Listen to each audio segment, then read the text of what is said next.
in bulshada aad magac wanaagsan aad ku yeelatid in dadweynaha ay ka aaminaan qof wanaagsan inaad tahay oo cibaado badan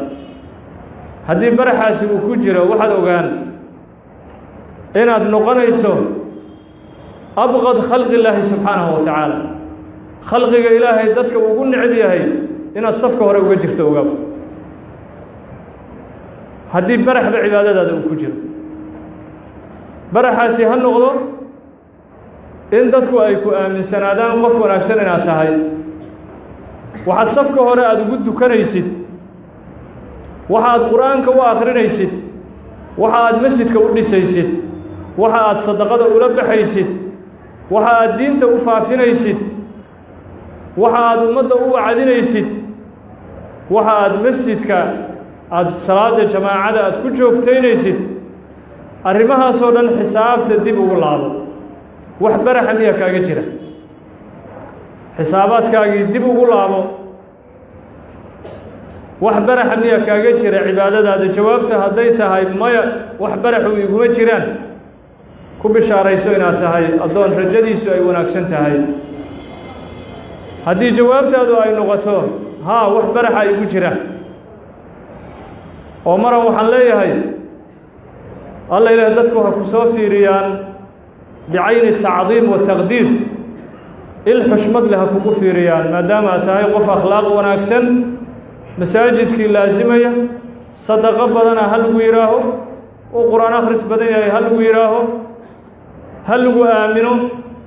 oo qof la aamino noqo oo sidaa darteed cibaadada u badi si dadku ay kugu kalsoonaadaan ay ku aaminaan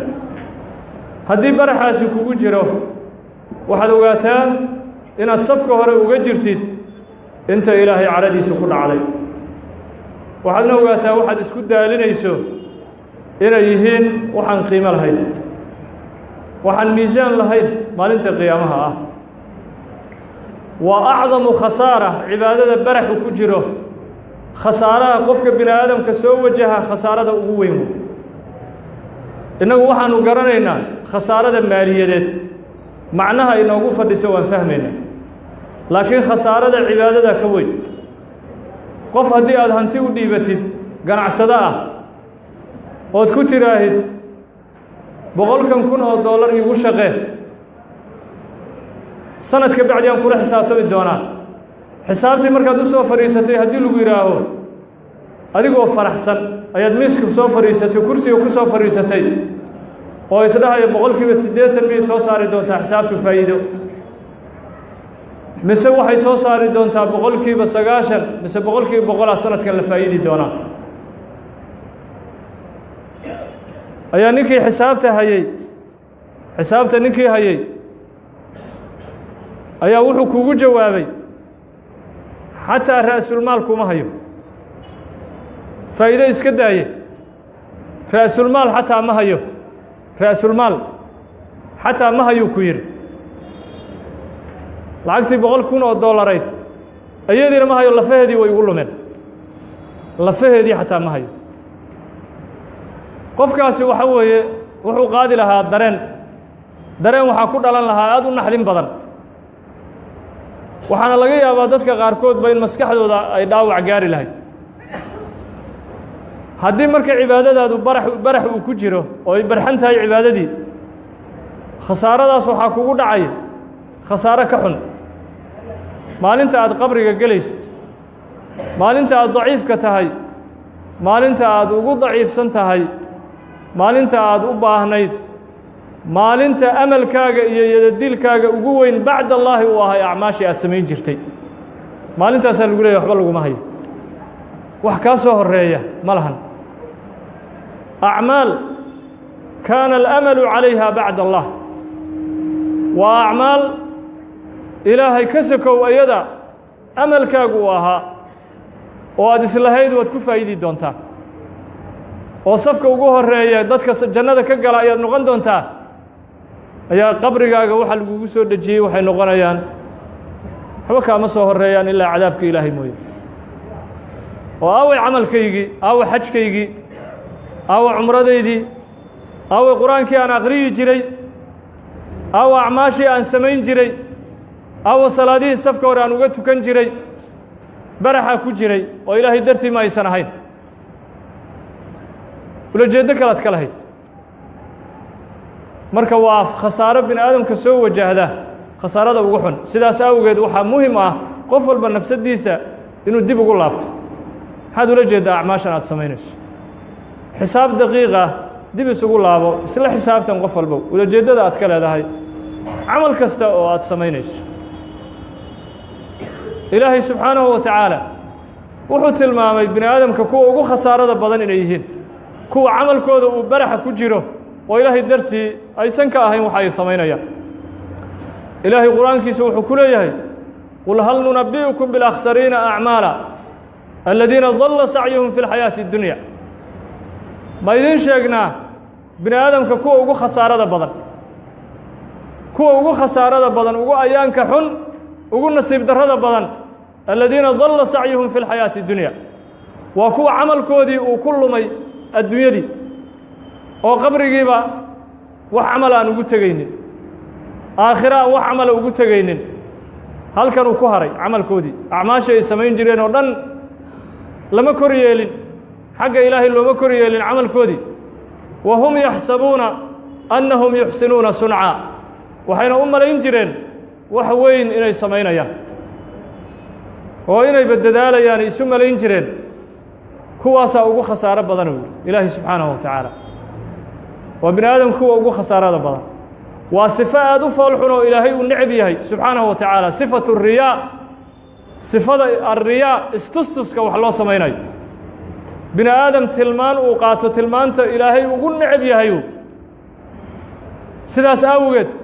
ilaahay subxaanahu wa tacaala munaafiqiintuu ku tilmaamay wuxuu ku tilmaamay kuwa addoonnimada ilaahay aan ka run sheegin munaafiqiintuu ilaahay ku tilmaamay waidaa qaamuu ila salaati qaamuu kusaala yuraa'uuna annaas walaa yadkuruuna allaha ilaa qaliila ilaahay wuxuu yidhi munaafiqiinta waxaa lagu yaqaanaa markay salaadda u istaagayaan saddex sifuu ilaahay ka bixiyey saddex tilmaan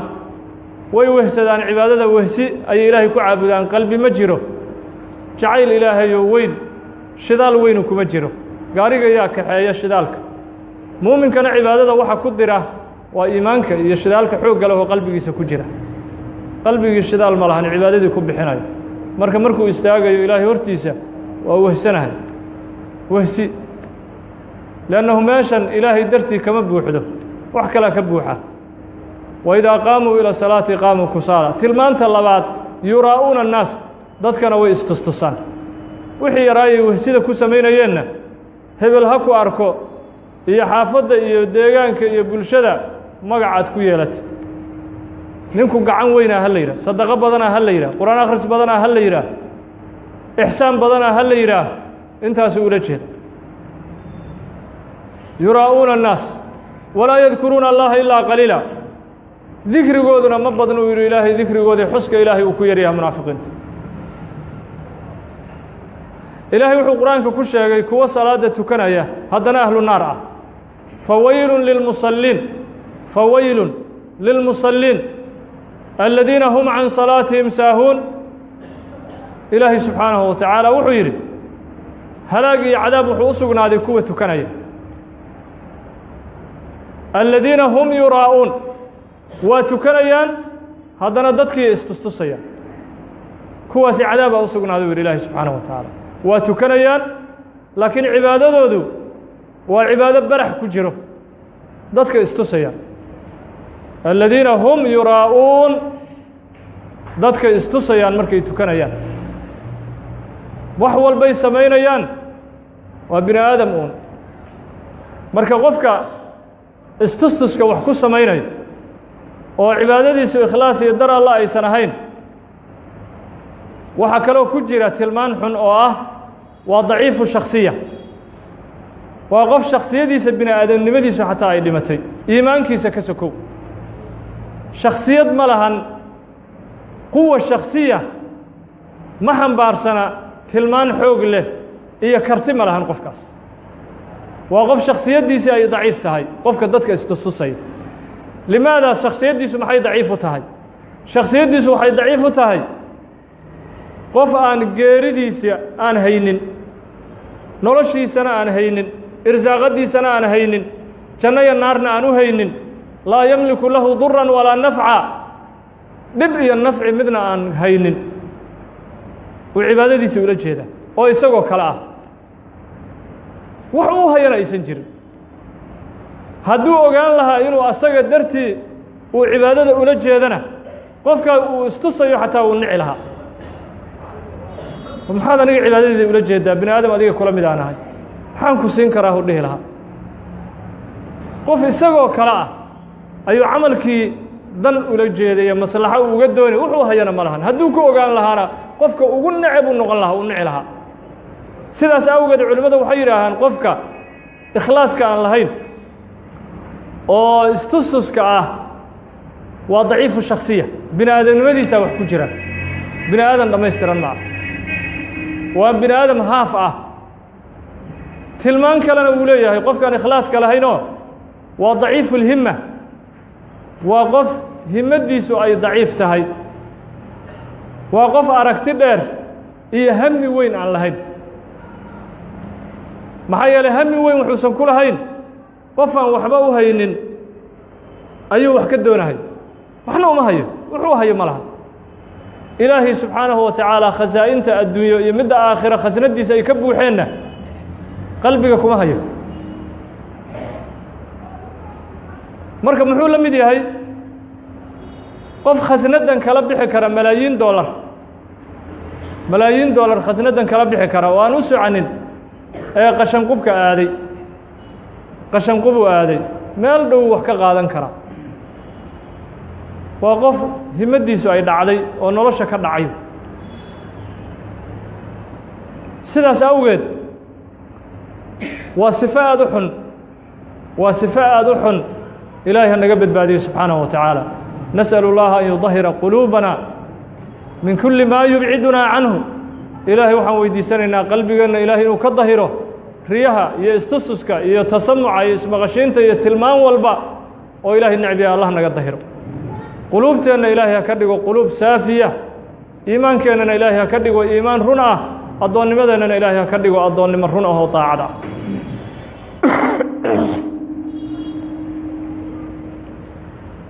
ilaahay subxaanahu wa tacaala markuu ka hadlayey ikhlaaska iyo dar allanimada ilaahay qur-aanku wuxuu ku leeyahay man kaana yuriidu xarثa alaakhirati nasid lahu fii xarثi waman kaana yuriidu xarثa اddunyaa nu'tihi minha wamaa lahu fi اlaakhirati min nasiib qofkii camalkiisa ula jeedaa adduunyo inuu ku helo aakhiro nasiibkuma lahana buu yidhi ilaahay subxaanahu wa tacaala wax nasiib ah oo xagga uga horeeyahay ma jiraan xadiisulqudsi ah ee bukhaari saxiixiisa uu ku wariyey nebiga salى اllahu عalayhi wasalama uu rabbigii ka wariyey wuxuu ilaahay ku yidhi ana agna الshurakaa'i can الshirk ana agna الshurakaa'i can الshirk man camila camala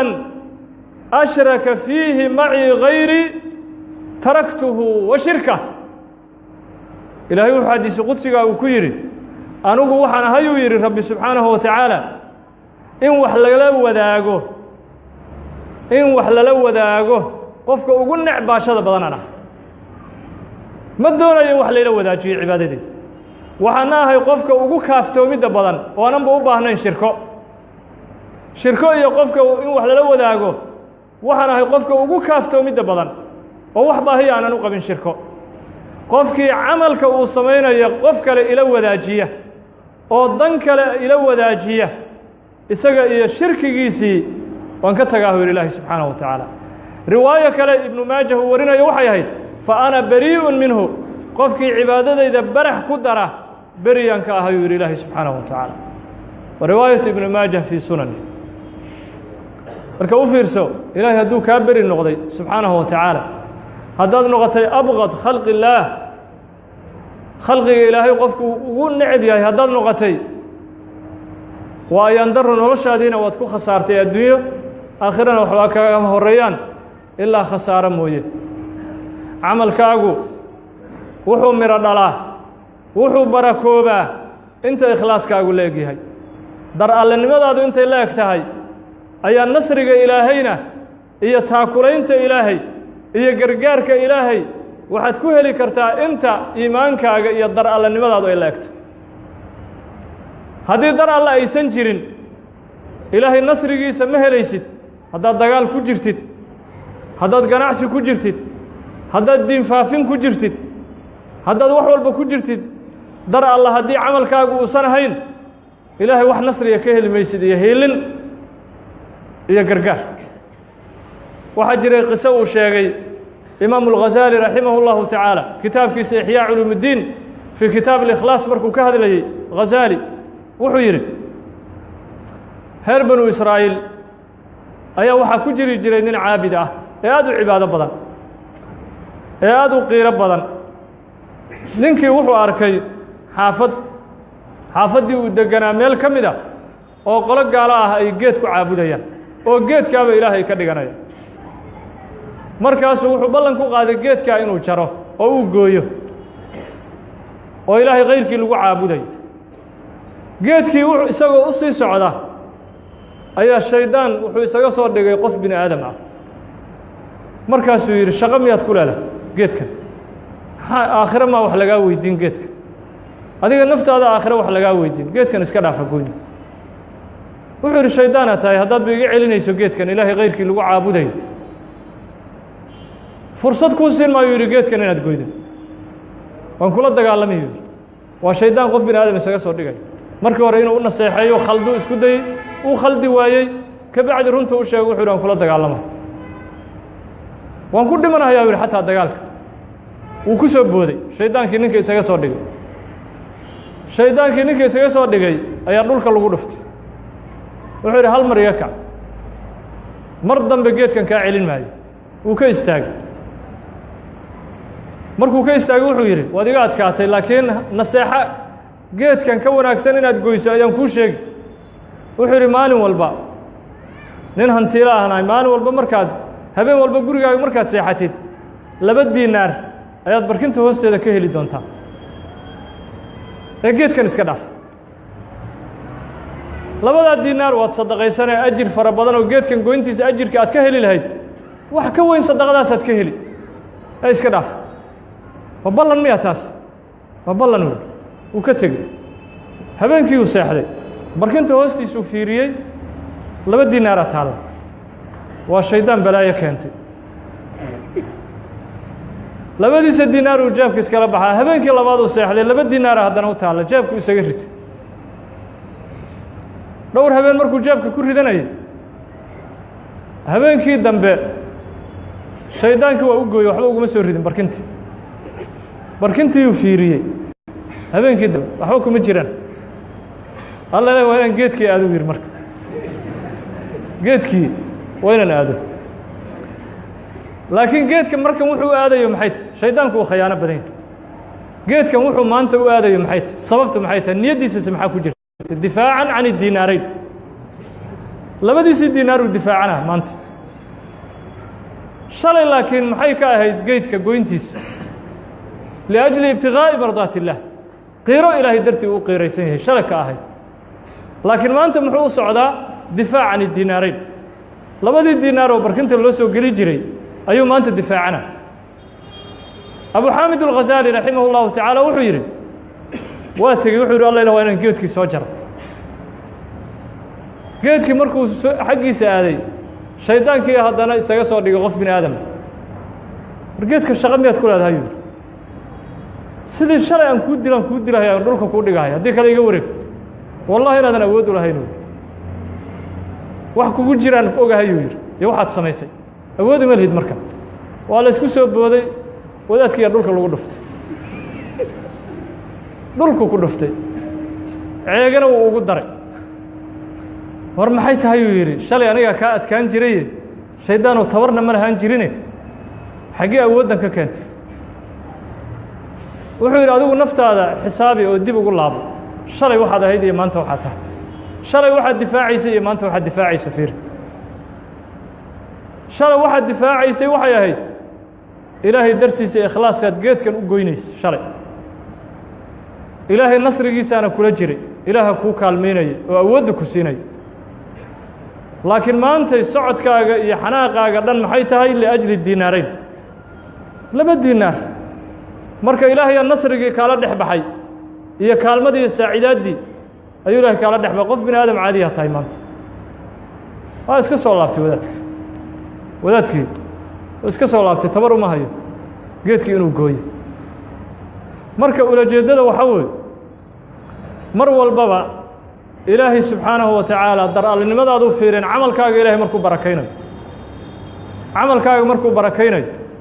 haddaad dowlad haysid haddaad maamul haysid waxaagu dar alla hadday yihiin ilaahayaa kula jira waadna ku guulaysanay laakiin haddii sida ninkan ay tahay difaacani diinaarayn labadii diinaar oo barkinta la ii soo gelinayaan difaaci hadday tahay hawshaadu shaqo kalbood qabanayso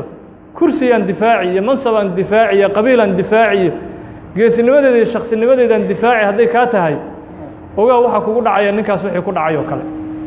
ilaahay wuxuu kaa dhex siibaa nasrigiisa iyo kaalmadiisa waxaadna noqonaya qof aan yacni lahayn awood uu ku dagaalamo iyo awood ay wax ugu hirgalaan camal walba waa sidaas awgeed waxaa muhima mar walbaba inaannu xisaabteenna dib ugu laabanno inaannu saacad walba isxisaabinno qalbigan wuu gedgadoomaa shalay haddaad isxisaabisay maantana qalbiga kontarool ulajeeddada uu leeyahay ha ku kaaftoomin xisaabtii shalay sufyaan thawri raximah اllahu tacaala axad الsaalixiin min asalaf الsaalix culimmadii hore salafku ka mid ahaa sufyaan thawri wuxuu dhihi jiray maa caalajtu shayئa ashadda calaya min niyatii innahaa tataqallabu calay weligay shaqo kama shaqayn qalbiga ka dhib badan mar walba oon saxaba wuu isbeddelaa wuu isrogaa shaqo qalbiga ka dhib badan weligay ma qaban marka ha ku kaaftoomin shalay ikhlaas waan hayay ilaahay dar allay hawshaydu u ahayd maanta muraajaco samey haddana dib ugu laabo ulajeeddada iyo heerka uu qalbigaagu marayo dib ugu laabo liannahu camalkii khasaaro mooye waxba kama helaysid wax walba ood ku daalayso waxaa imaamu alghazaali uu ku sheegay kitaabkiisa ixyaa culuum uddiin nin salafka ka mid ahaa ayaa wuxuu yidhi 30 sano salaaddii aan tukanayey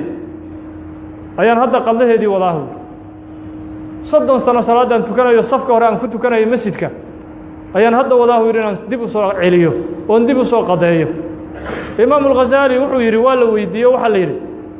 maxaa kugu kallifay 30 sano salaaddaad safka hore ku tukanaysay maxaad u soo qadaynee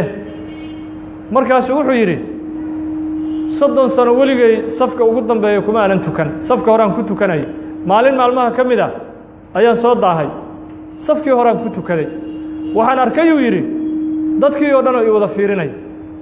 weligii lama arkin ninkan isagoo safka dambe ku tukanaya maxaa ku dhacay markaan arkay dadkii oo i wada fiirinaya qalbigaygii waxaa soo gala uu yidhi xishood waan yaxyaxa ay gala uu yidhi maanta alla ilaah waxaa lagugu arkay safkii ugu dambeeyey waan dhididay uu yidhi dhidida iga yimid sidaan dadka uga yaxyaxayo xisaabtaydii haddaan dib ugu laabtay waxaan ogaaday uu yidhi 30kii sanoo safka hore aan ku tukanayey inay ahaydba dadku yaysan kugu arkin safka ugu dambeeya sidaas awgeedaan qadlo u wadaahu yidhi 30 sano salaaddii aan tukanay leanna waxaan ogahay u yidhi tan cadaab mooye 30kii sano inaan wax kale aanan ka helay leanna waxa aan la dhididay oon la yaxyaxay ay tahay uu yidhi 30kii sano safka hore aan ku tukanayey waxay ahayd uu yidhi dadku yaysan safka dambe kugu arkin ha ku yidhaahaan hebel 30 sanuu safka hore ku tukanay inaanan ulajeeddo kale ka lahayn ayaan ogaaday uu yidhi markaan xisaabtamay saasaan dib u soo celin uu yidhi salaadahaygii oon soo qadayna dadkii marka hore sidaas ay mar walbaba isku xisaabin jireen laakiin innagu sidii xoolaannu isaga soconnaa sidii xoolo nabigeenna salى اllahu عalayه wasalam xadiiskii bukhaari iyo muslim ay warinayeen wuxuu ku yidhi أwalu man tusacaru bihim jahannam 3 jahannamo dadka lagu shidayo oo lagu tuurayo 3 qof oo cibaadaysan jirtay ayaa kow ka ah uu yidhi nabigu salى اllahu عalayه wasalam dadka jahannamo gelay 3 qof oo cibaadaysan jiray qof qur-aanka faafin jiray iyo cilmiga ayaa lagu leeyahay ilaahay wuxuu ku leeyahay hebelow qur-aankaaga maxaad ula jeeday iyo cilmigan aad faafin jirta markaasuu wuxuu leeyahay qara'tu fiika alqur'aana yaa rab ilaahay dartaa ayaa qur-aanka iyo cilmigu iga ahaayeen ilaahayo xog ogaal ah oo quluubteenna waxa ku dhex jira daqiiqadaysan ka qarsoonayn oo xisaabaadkeennoo dhanba haya ayaa wuxuu leeyahay kadabta bal liyuqaala qaari beenaad sheegaysa waxaad qur-aanka iyo cilmiga u aqriyi jirtay in lagu yidhaaho waa qaari waa caalim weyn dadka dhexdooda inaad weji ka hesho faqad qiil waana lagu yidhi intaas bisaad rabtay hami weyn kama lahayn cibaadadaad intaas bisay ulajeedadaad ahayd waana lagu yidhi isxabuu bihi calىa wajhihi ثuma yulqىa fii jahannam labada lugood ku qabtay wejigiisa dhulka ku jiida jahannamana geeya ayaa ilaahay leeyahay subxaanaه wa tacaala kan labaadna wuxuu ku sheegay nebigu salى الlahu عalيه wasalam qof mujaahid ahaan jiray oo dagaalka gaalada safka hore uga jiri jiray markaasaa la leeyahay maxaad naftaadii loo dilay maxaa dhiiggaagii loo daadiyey markaasuu leeyahay qaataltu fiika yaa rab ilaahu inaad iga raalli noqoto ayaan u dagaalamay ilaahayo xogta ogaa wuxuu leeyahay bal qaatalta liyuqaala shujaac jari waqad qiil waxaad u dagaalami jirtay waa halyaay ha lagu yidhaaho halyaay naftii hore ah way ha lagu yidhaaho waa geesi ha lagu yidhaaho tiifiyada ha lagaa sii daayo iyo idaacadaha ha lagaa sii daayo dadkuna ha ku sheegaan ayuu ahaa waana lagu yidhi dan kale kama aadan lahayn dan kale ma aadan lahayn naarta ha lagu tuuruu ilahay leeyahay subxaanaه wa tacaala kan saddexaadna waa qof sadaqo badnaa ayuu yidhi nabigu salى الlahu عalيه wasalam waxaa leeyahay sadaqada maxaad u bixin jirta ilaahu adiga darta ayaan u bixin jira ilaahay wuxuu leeyahay kadabta bal liyuqaala sakiy waxaad sadaqada u bixin jirtay in lagu yidhaaho waa deeqsi waa gacan furanya wejigiisa ku jiida oo naarta ku tuuruu ilahay leeyahay subxaanaه wa tacaala waa saddex camaloo waaweyn oo kala daran oo naar lagu galay qof naftiisii ilaahay dartii naftiisii oo dhan la dilay oo waayey laakiin dan kale ka lahaayo ilaahay dartii aan ahayn qof sadaqo badnaa qof cilmiga iyo diinta iyo qur-aanka faafin jiray waa acmaal waaweyn oo in bal janno iyo ridaha ilaahay lagu helo iska daaye naaru jahannama lagu muteestay walciyaadu billaah limaada sababtu maxay tahay maadaة الإkhlaaصa laga waayo ikhlaasan jirin camalkaaguna mar walbaba aqbalkiisu wuxuu ku xihan yahay in lagu aqbalo in ikhlaas uu yahay oo wax baraxa uusan ku jirin ilaahay baraxaa naga ilaaliyo subxaanaه wa tacaala baraxa aanu iska ilaalino xaywat ibnu shurayx sheekh la dhihi jiray xaywa ibnu shurayx misriyuu ahaa culimmadii hore salafka dhulkan masar ku noolaan jirtay ayuu ka mid ahaa nin hantiilaana wuu ahaa caalimna ah marka wuxuu samayn jiray wuu sadaqo jeclaa maalka hantida soo gasha boqolkiiba boqoluu mar sadaqayn jiray wixii soo gala marna boqolkiiba 90 wax saasa kama reeban jirin markuu habeenkii seexdo barkinta hoosteeda loo soo dhigi jiray haddana intuu sadaqaystay iyo in ka badan xaywat ibnu shurayx arrinku saasuu noloshiisa ku socan jirtay nin ay deris ahaayeen qaraabana ay ahaayeen ayaa arrinta wax ka weydiiyey wuxuu yidhi warniyow xoolaha ku soo galoo dhan waad sadaqaysataa xaggee lacag ka heshaa wuxuu yidhaa ilaahay khasaa'intiisu way ballaaran tahay markaan hurdo ayaan lacag badan ka helaa barkinta hoosteeda wuxuu yidhi bal anna waa baraaweynuu yidhi bal aniguna waan baraaweynuu yidhi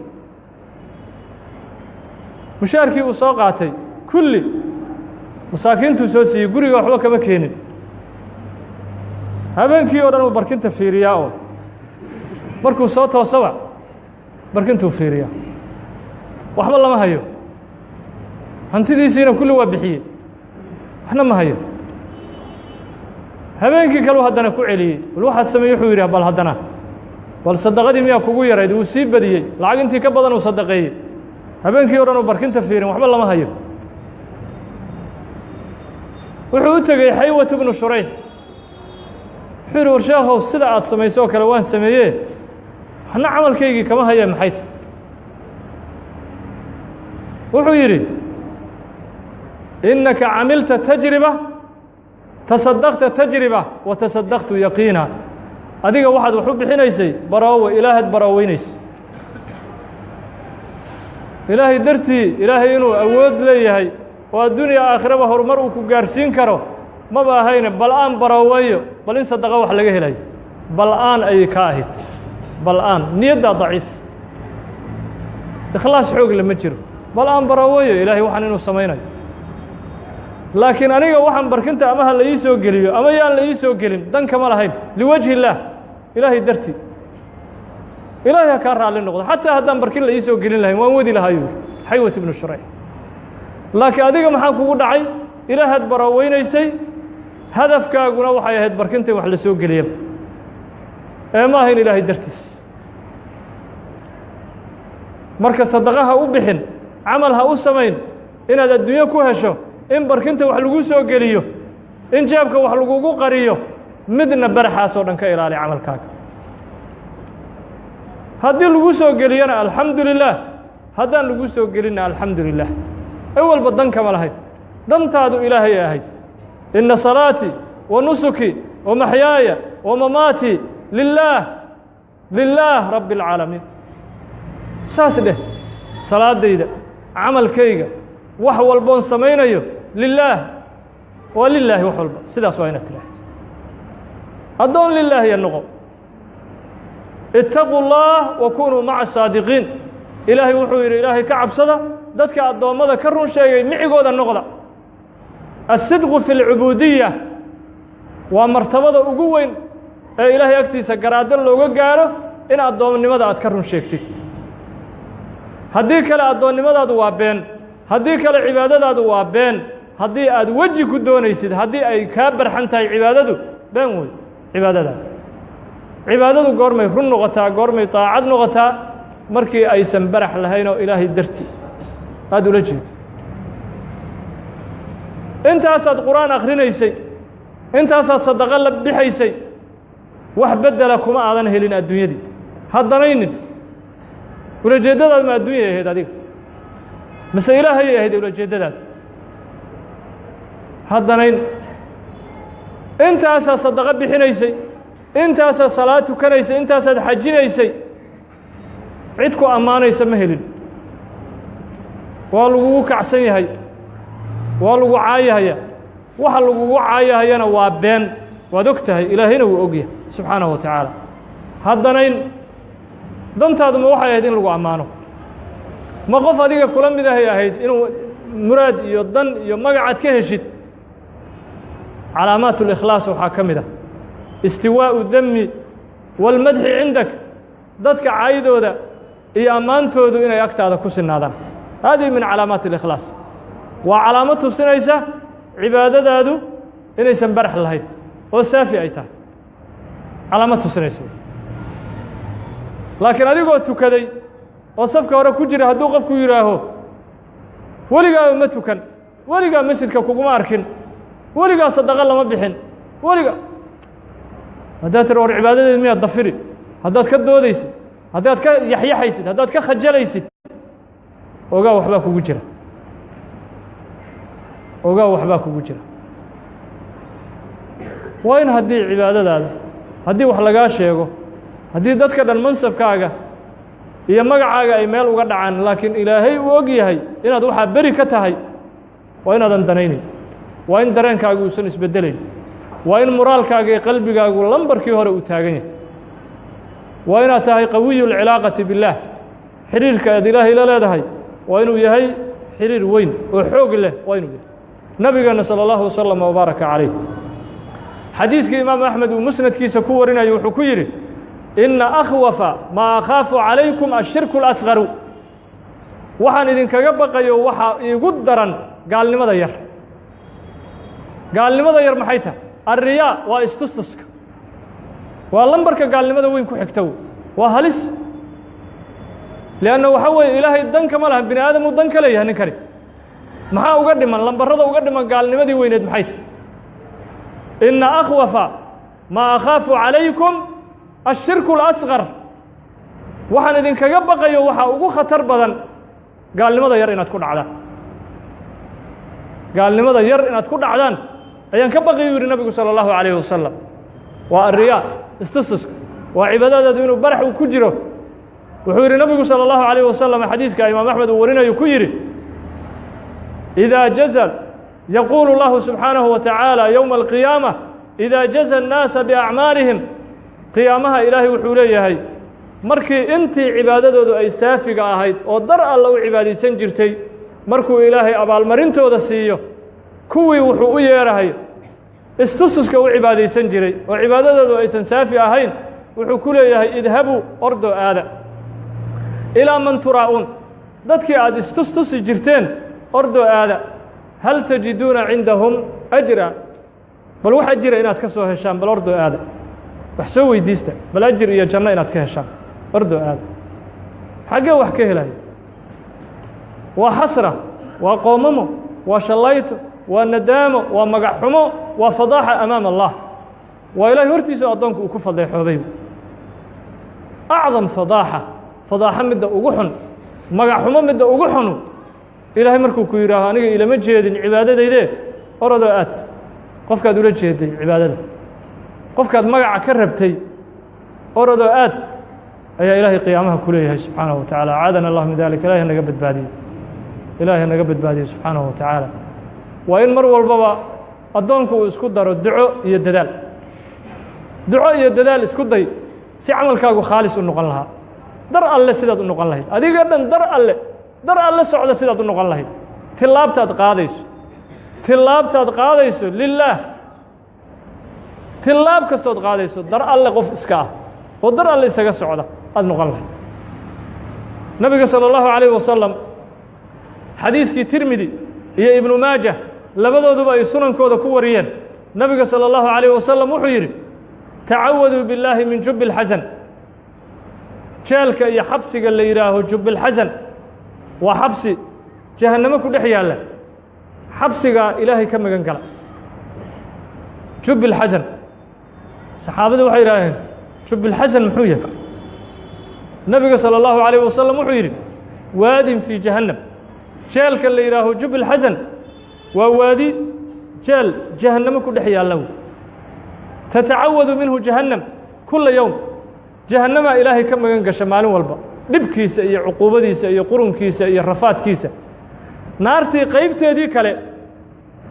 ayaa ilaahay ka magan gelaysa o dhahaysa ilah waana soo gaarsiin kaas yadkhuluhu اlquraa'uun almuraa'uun kuwa cibaadaysta oo istustusa dadka ayaa gelayuu yidhi jeelkaa nabigu salى اllahu عalayه wasalam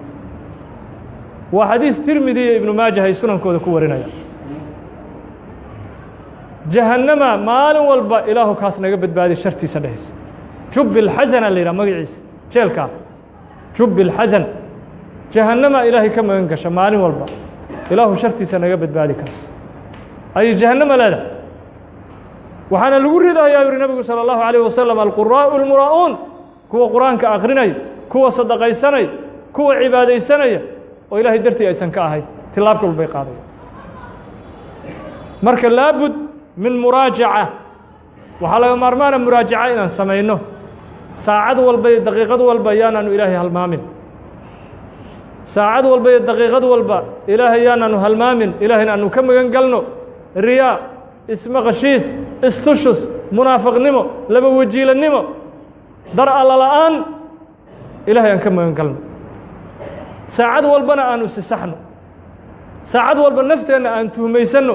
nafta lagama raalli noqdee waa la tuhmaystaa naftaada ha ka raalli noqon lambar fiican inay naftu marayso